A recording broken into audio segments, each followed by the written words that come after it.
सूरतुल बकरा की आयत नंबर 9 के ताल्लुक से हमारा सिलसिला जारी है।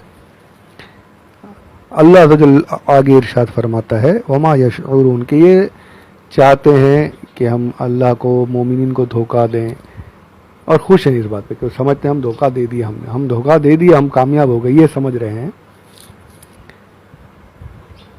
परवरदिगार अज़्ज़वजल इरशाद फरमाता है कि ये अपने आप को ही धोखा दे रहे हैं, ये जो खुश हो रहे हैं ये इनको पता नहीं है। अच्छा, इनके बारे में ये भी है कि ये यहाँ तो खुश हो रहे हैं, हो जाओ, आखिरत में तुम्हारा क्या होगा, आखिरत में क्या होगा।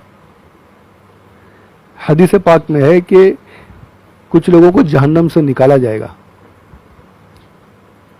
उनसे पूछा जाएगा कि क्या हाल है, वो या अल्लाह बहुत तकलीफ है, बहुत तड़प रहे हैं, बहुत। ये मुनाफिकीन जो होंगे दरकिल असफल में होंगे, सबसे निचले दर्जे में, बहुत तकलीफ है, हमें यहाँ से निकाल दे। इरशाद हुआ दरवाज़ा खुला है, निकल जाओ। वो निकलेंगे, फौरन भागते हुए बाहर आ जाएंगे, फरमाया जाएगा देखो जन्नत का दरवाज़ा भी खुला है सामने।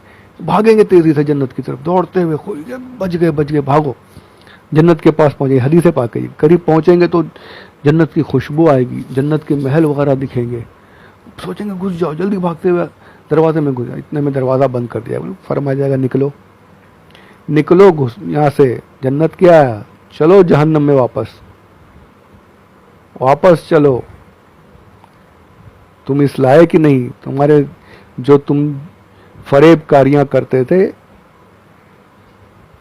जो तुम धोखाधड़ी करने की कोशिश करते थे, ये तुम्हारे लिए नहीं है, ये सब तुम्हारे तो वो जहन्नम है, तुम्हारे फरेब का, तुम्हारे धोखे का जो जजा है, जो वो जहन्नम ही है, वहीं चलो। तो ये कहे हसरत से, कहे कितनी कैसी हसरत होगी, सोचिए ना, आग से जलते हुए रहेंगे, वहाँ से निकलेंगे और फिर ठंडी हवा का झोंका और खुशबुएं, जन्नत के महल और जो मोमिनीन जो आराम और आसाइश में है, वो देखकर कितना खुश हो रहे होंगे कि हमें भी मिल जाएगा। और फिर जब धुतकारा जाएगा वहाँ से निकलो, तो कैसी हसरत होगी, कैसी हसरत उनको होगी। तो कहेंगे या अल्लाह, इससे तो बेहतर वही था कि आग में ही जलते रहते, ये हमें दिखाया नहीं जाता तो कम से कम जलते ही रहते, देखकर वो भी होगा कि काश ईमान ले आते तो हमें वो जन्नत के महलात मिल जाते। तो ये फरमाया कि ये जो धोखा दे रहे ना, देना चाहते ना, ये अपने आप को ही धोखा दे। ये सब खुलेगा क़यामत में, आखिरत में इन्हें पता चलेगा, मरने के बाद मालूम होगा कि ये जो दसीसा कारियाँ कर रहे हैं इसका अंजाम क्या है, इसका इन्हें क्या अजर मिलेगा। अच्छा, इस बारे में ये भी है, ये सिर्फ मुनाफिकीन के ताल्लुक से नहीं, ये मोमिनीन के बारे में भी एक हदीस पाक इस तरह की है, रूहुल बयान, और इसमें तफसीर दुर्र मंसूर में है कि हुजूर अकरम सल्लल्लाहु अलैहि वसल्लम ने फरमाया कि क्या मैं तुम्हें शिर्क असगर के बारे में ना बताऊं। शिर्क असगर, अमल का शिर्क समझ लीजिए।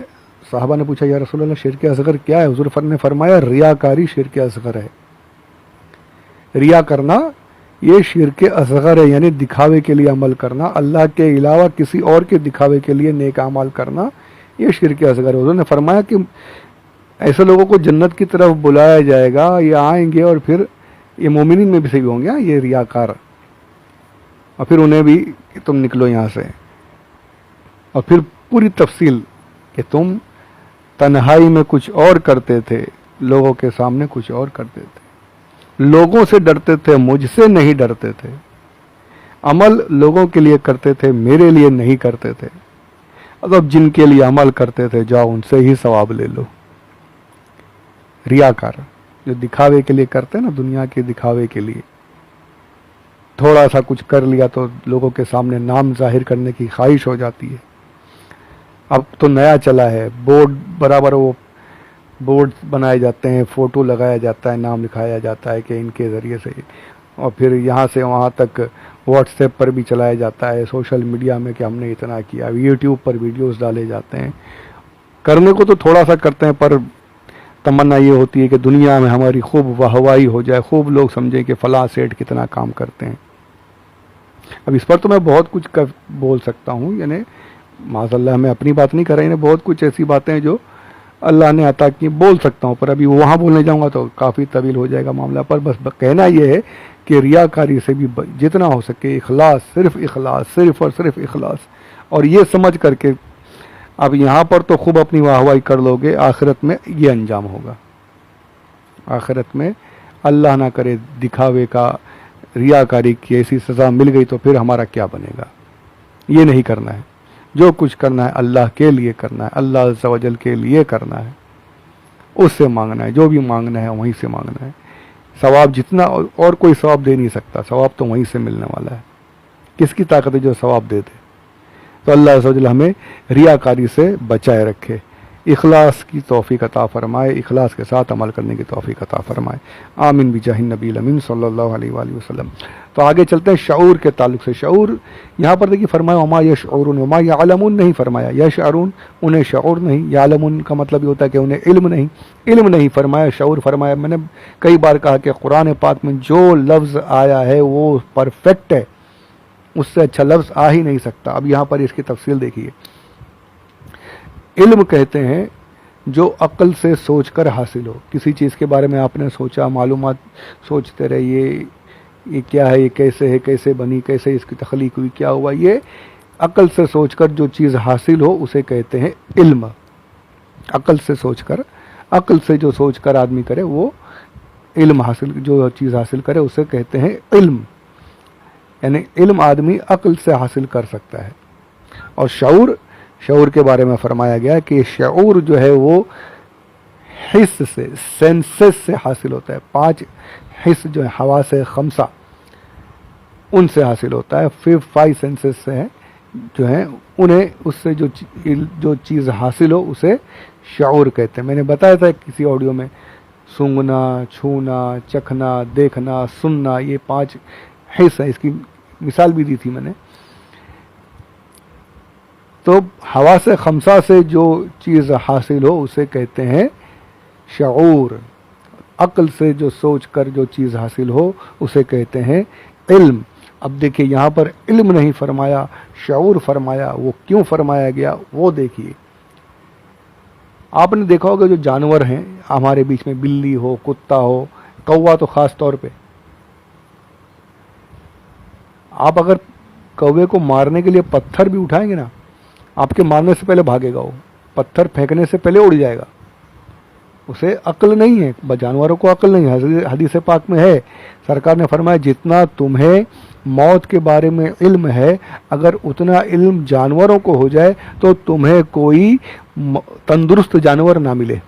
ये मौत के खौफ से, मौत के बारे में सोच कर ये लागिर कमज़ोर हो जाएंगे, तंदुरुस्त जानवर ना मिले। जितना इल्म तुम्हें, इन्हें मौत के बारे में इल्म हो जाए। तो यानी यहाँ पता चला कि जानवरों को अक्ल, सही बात है, अक्ल नहीं होती, शऊर से काम करते हैं। कितना कुछ होता है कि एक भेड़ चली तो उसके पीछे पूरा का पूरा रेवड़ चला जाता है, चला, चाहे वो खड्डे में ही क्यों ना गिर रहा हो, ये सारे के सारे उसके पीछे गिर जाएंगे। अक्ल नहीं है, शऊर है। शऊर इतना परफेक्ट है इनका कि हिरन जो होती है वो चल रही होती है, लेकिन जैसे ही आसपास में खतरा हो फौरन बिल्कुल अलर्ट होकर सीधा भागना शुरू। जरा सी आहट पर, जरा सा हुआ के कान के खड़े हो जाते हैं। हमारे यहाँ भी देखिए आप, जानवर, मुर्गी वगैरह जो अगर आप पकड़ने जाए फौरन भागना शुरू। तो जानवरों का शऊर इतना तेज होता है कि इन्हें फौरन पता चल जाता है, खतरे का एहसास हो जाता है। तो ये शऊर से हासिल, ये हिस्स से हासिल होता है, ये इसे कहते हैं शऊर।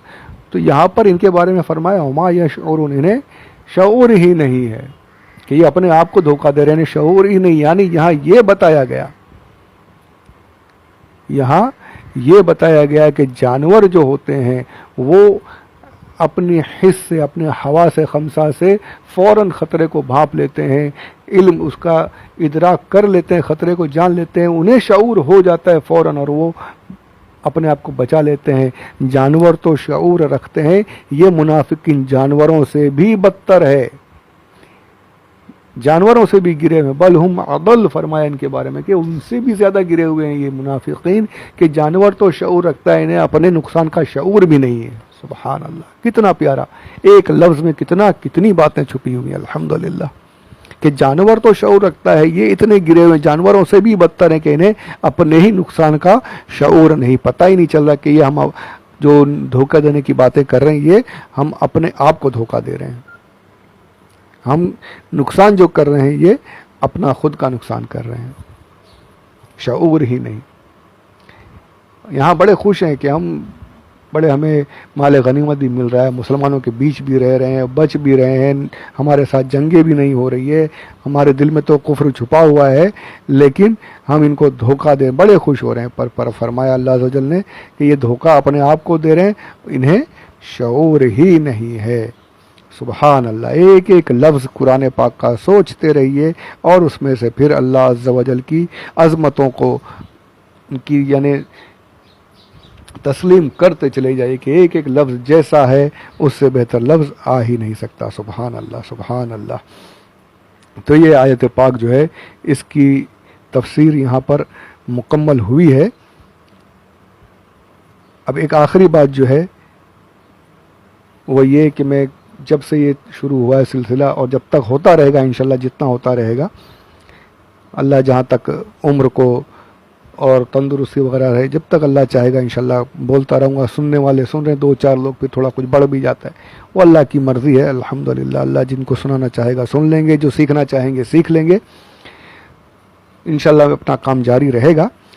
तो मैं जब से कर रहा हूँ, जब तक करता रहूँगा। मैं एक ही बात बोल रहा हूँ कि तर्जमा, उर्दू तर्जमा आला हज़रत के कंज़ुल ईमान से बेहतर तर्जुमा नहीं है कोई भी। अब इसकी मिसाल इस आयत में भी देख लीजिए। तमाम तफासिर जो आपने सुनी अब तक, उनसे जो साबित हुई तमाम बातें, उन बातों को ध्यान में रखकर ये तमाम तर्जमे सुनिए और फिर आला हज़रत का तर्जमा सुनिए। ये पहला तर्जमा अशरफ अली थानवी, देवबंदियों के अशरफ अली थानवी साहब हकीमुल उम्मत साहब ये तर्जमा करते हैं इस आयत का, जो खादिऊन अल्लाह वल्लज़ीना आमनू के इस हिस्से का चालबाजी करते हैं अल्लाह से और उन लोगों से जो ईमान ला चुके हैं।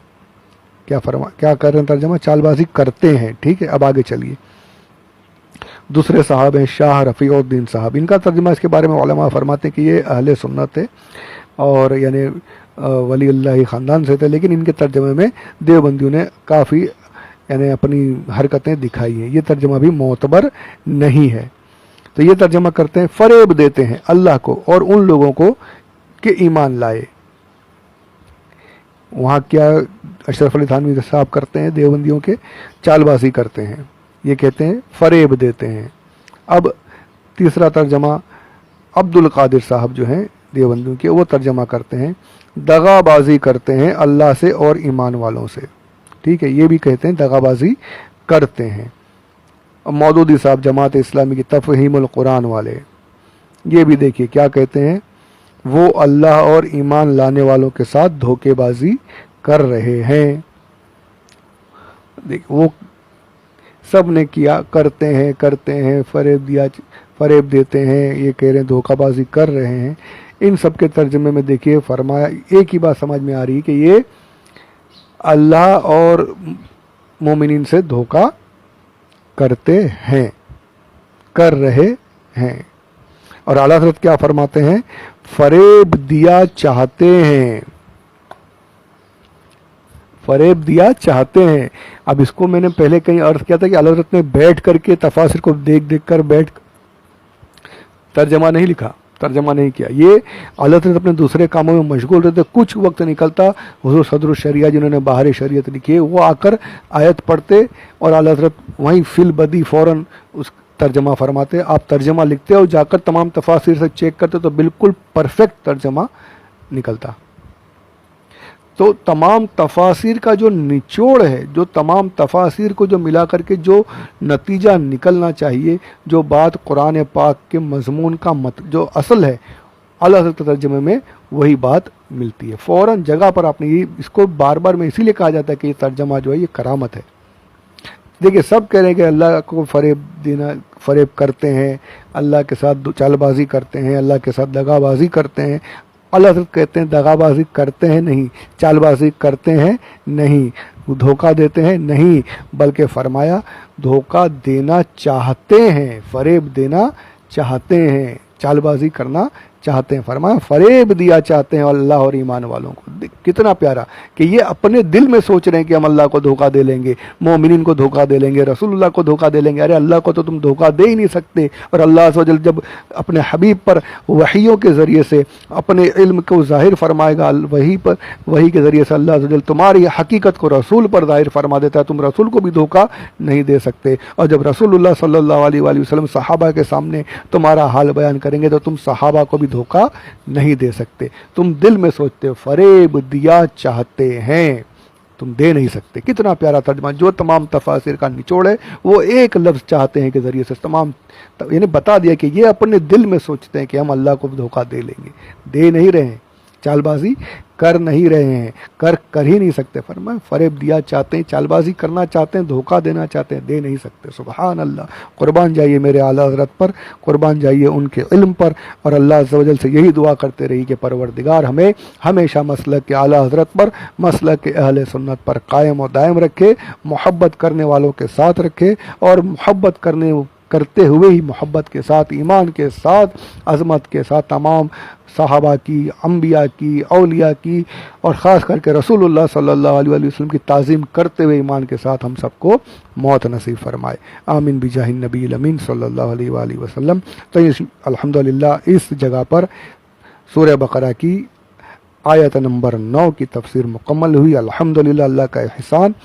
परवरदिगार इस सिलसिले को कबूल फरमाए, मकबूल फरमाए और मुकम्मल करने की मुझे तौफीक अता फरमाए, आप सबको सुनने की, सुनकर अमल, मुझे भी अमल करने की और तमाम लोग दूसरी जगह तक पहुँचाने की तौफीक रफ़ीक अता फरमाए। आमीन बिजाहिन नबील अमीन सल्लल्लाहु अलैहि वसल्लम। वमा अलैना इल्लल बलागुल मुबीन।